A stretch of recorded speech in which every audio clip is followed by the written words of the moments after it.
Hi, my name is Hailey Refutation, and I'm refuting the claim that music streaming negatively affects artists and the music industry. I'm proposing that the music streaming has a positive effect on the music industry and its artists. 3 things can be accredited to this positive effect. First is that revenue is up. Second is that artists are being paid more across all streaming platforms. And lastly, there are more people listening to music than ever before. So let's talk about revenue. In 2017, record labels reported the big 3, Sony, Universal, and Warner, made an estimated $14.2 million a day from streaming services like Spotify and Apple Music. Universal Music Group alone made $4.5 million each day last year. According to the Recording Industry Association of America, the U.S. music industry has seen revenue growth accelerate up 17% over the first half of last year to $4 billion. That's more than double the percent increase when the industry was up just only 8%.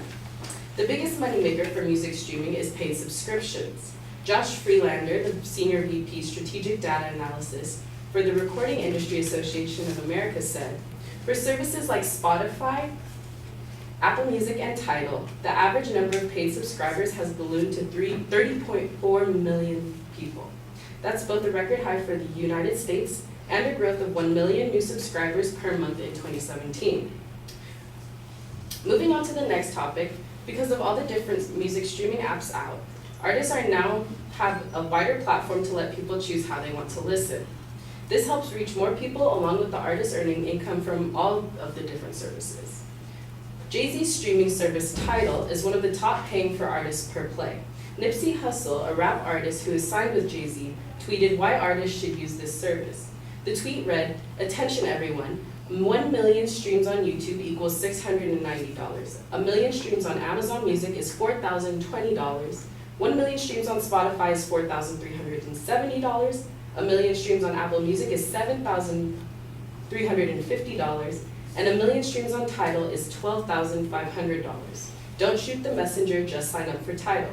My opponent argued that there is a low payout per play, but didn't account for the many platforms available and all of the sum of all of them together. Artists have realized that the music streaming business is where most music will be listened to. The new era of music is digital, and artists, producers, and services all want to make their cut. Musicians who stay independent have the potential to earn the most money.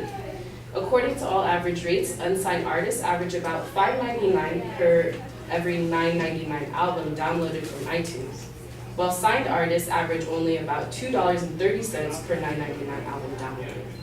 The increase in music streaming has also correlated with a decrease in music piracy, implying a revaluing of music's economic worth by the consumer. So even if one album is trying to finagle more people for having a longer list of songs, there is a consensus that the music has a higher value than it used to. Many artists, labels, streaming services, and publishing companies believe that this revenue stream will continue to grow the music economy as a whole. And my last point is that music streaming gives all people a chance to listen. French-based music streaming service Deezer is available in over 180 countries and has over 40 million licensed tracks. Music streaming in India is also rapidly growing due to the fact of faster digital infrastructure, affordable data, and cheaper smartphones. This has led to music streaming to a record volume of 60 million active monthly users in 2016. One of the more interesting users of music streaming have been people diagnosed with autism. Music encourages communicative behavior and can encourage interaction with others, which is something that people with autism have a great difficulty with. There have been cases where people with autism who would not speak are introduced to music and begin to sing songs. My cousin, who is diagnosed with severe autism, loves anime and Japanese culture. He uses music streaming services to listen to Japanese songs and view music videos. He can listen to music videos for hours and seems to understand what's being even said.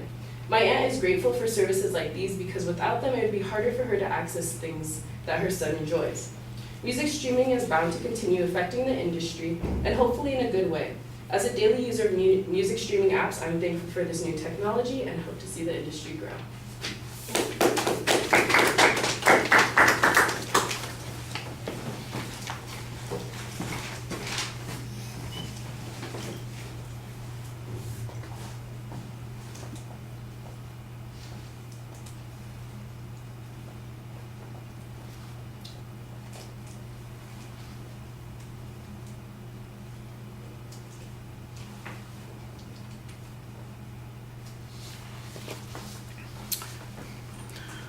All right, well, the layout of the argument is pretty straightforward for you. You've basically presented an entire counterclaim.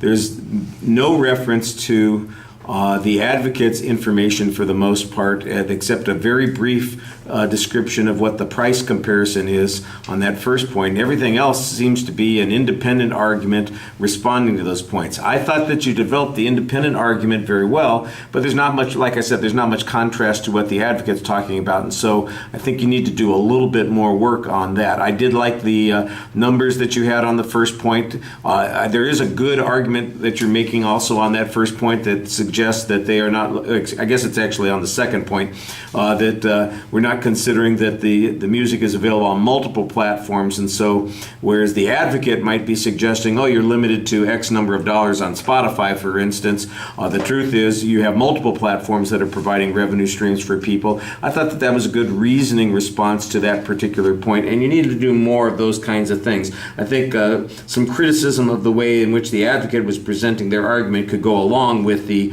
counterclaims that you're presenting. I think the counterclaims that you present are nicely developed. You've got good evidence on most of those points. There are a couple of places where it needs to be developed a little bit more. This notion of increased value and decreased music piracy seems a little speculative.